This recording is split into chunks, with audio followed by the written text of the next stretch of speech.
Hi everyone and welcome back to Storytime with Blair. My name is Blair and this is my homemade story written by me called Jersey's Injury. Hi everyone, my name is Jersey. I'm what humans call a miniature American Shepherd. I'm not sure why they call me miniature because I'm a big boy pups. My owners are Dan and Sherry. They adopted me when I was actually miniature. I was very small when they got me, but after lots of food, exercise, and water, I'm a big boy now. Sherry and Dan say that I have a white snout, black ears, have gray, tan, and black freckles all over my face, that my body is black with some white and tan freckles, and I have got tan paws. But to be honest, I don't know what they're talking about because I'm pretty sure I'm just all gray. In fact, I'm pretty sure everything is just all gray. I mean, some things are prettier gray than others, but just gray. That's all I see. But Dan and Sherry see me differently than I see myself, which I think is kind of cool because I think that they're the best humans in the whole wide world, even when they don't think so. We're able to see each other differently. As a puppy, I was kind of crazy. I run up and down the stairs, play tug of war with my favorite rope, wrestle with all my toys, and would bark anytime the doorbell rang. But now, as a big boy pups, I still do all of those things, but I've taken an interest in squirrels as of recently. Yes, I enjoy chasing the squirrels in the backyard. It's my new favorite hobby. I love to play. Whenever Dan and Sherry are home, I'm outside or I'm out and about, just ready to go. I'll give them a rope, maybe a ball or a toy to throw. And sometimes when they won't do anything, I just kind of weave in between their legs. I think they like it. I enjoy going on family walks the most with Dan and Sherry. We walk around the neighborhood and it smells crazy. There are so many smells in our neighborhood. I love it. I love it. My least favorite thing to do is bedtime. I hate when the day is over. That means there is no more fun and all the fun's over and I just have to go to bed. The one good thing about bedtime though, is that Dan and Sherry let me cuddle with them. You see, I hear that some dogs don't get to lay in bed with their humans. So, I consider myself lucky. After a long day of playing by myself and with Dan and Sherry, it's bedtime. Takes me a while to get upstairs to go to bed until I hear a squeak coming from the bedroom. It sounds like my favorite horsey toy. I race to the bedroom, ready to attack my best friend, just to find out that it was Dan squeaking it to get me to come into the room. It was a trick. I don't get to play at bedtime. He knows that. He's the one who made the rule. Dan did me dirty. And the worst part is, I fall for it every time. Like, seriously, that was like the fourth time he did that this week. What can I say? I'm a sucker for a good squeak toy. I hop on the bed, and I find just the perfect spot. And then I realize there's an opportunity for me to give Dan and Sherry a little bit of love before bed. I like their faces all over. I'm sure they love it. Why wouldn't they? And then it's time for me to lay down.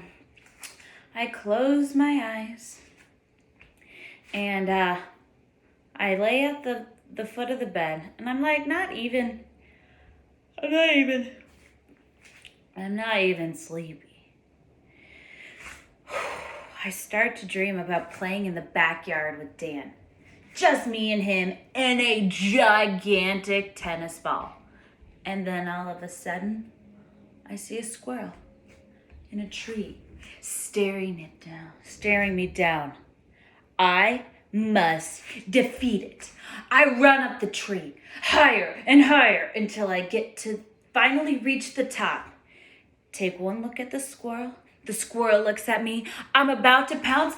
Right before I do, the squirrel jumps off. I jump and I follow it down.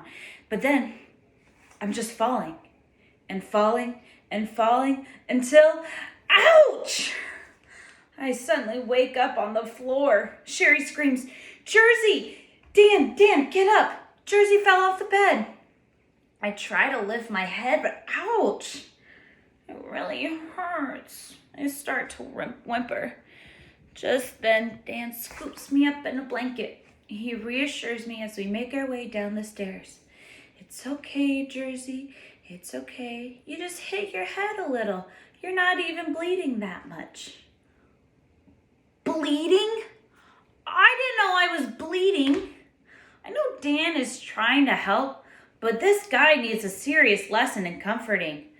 Now I know how Sherry feels when she comes home from a hard day's work and all he does is just give her a pat on the back.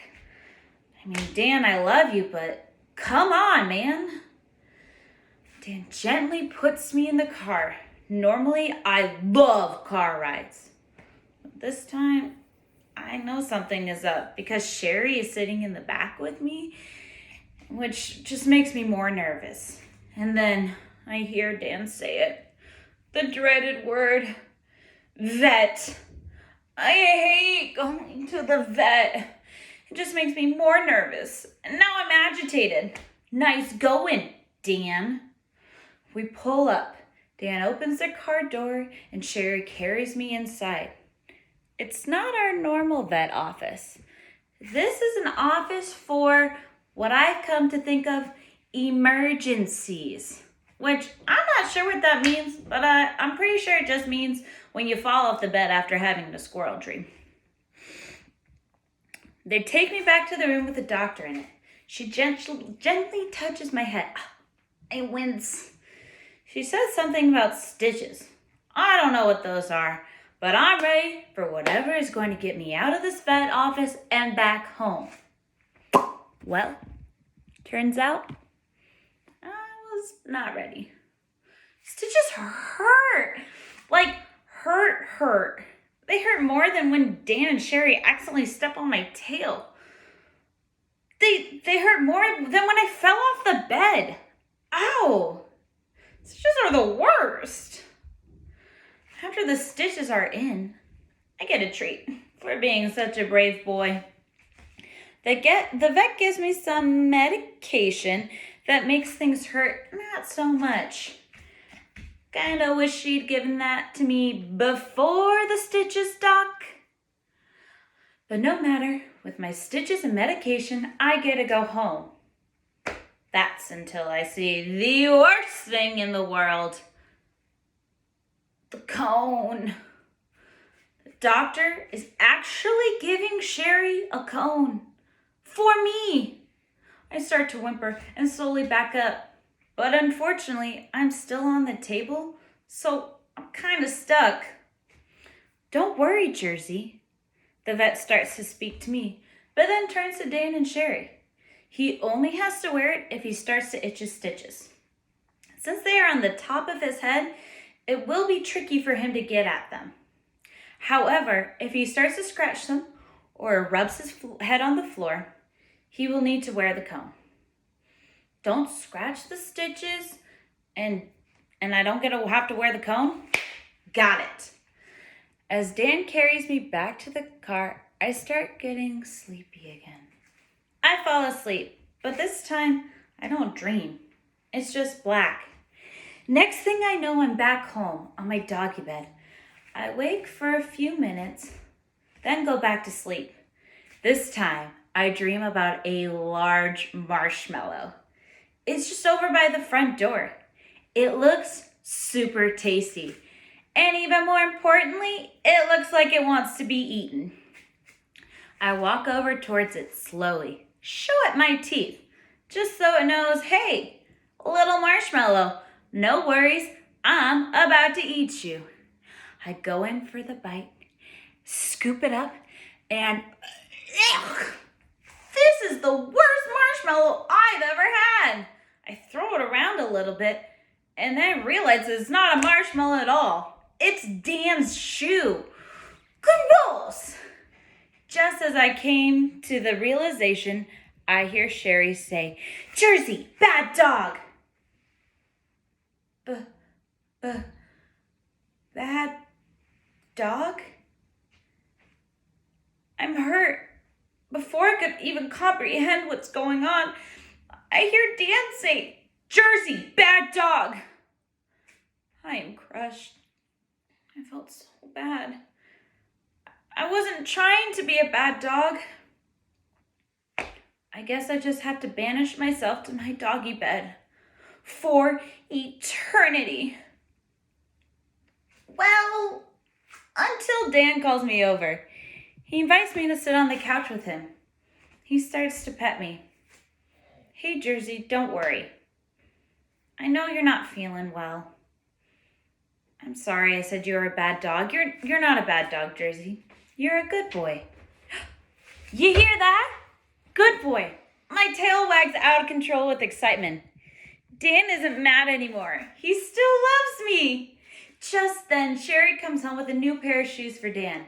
She sets the box on the entryway dresser and walks over and sits right next to Dan and I. She starts to pet me. I lick her face. Everything is all good in the world again. I'm with my humans. I may be feeling a little off for a while, but as long as I have Dan and Sherry there to love me, I know I will be okay.